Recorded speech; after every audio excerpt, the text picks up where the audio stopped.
Blackstone presents No One Writes to the Colonel and Other Stories by Gabriel García Márquez.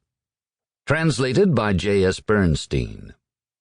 This book is read by Armando Durán, Roxanne Hernandez, Marcelo Tubert, and Thom Rivera.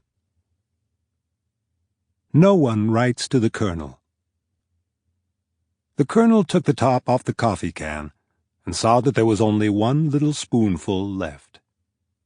He removed the pot from the fire, poured half the water onto the earthen floor, and scraped the inside of the can with a knife until the last scrapings of the ground coffee, mixed with bits of rust, fell into the pot.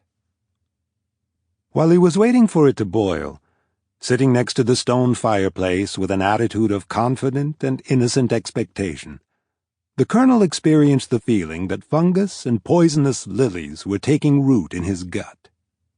It was October. A difficult morning to get through, even for a man like himself, who had survived so many mornings like this one.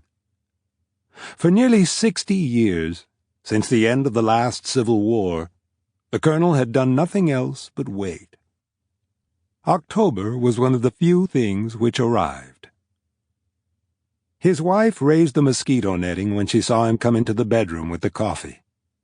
The night before she had suffered an asthma attack, and now she was in a drowsy state, but she sat up to take the cup. "And you?" she said. "I've had mine," the Colonel lied. "There was still a big spoonful left."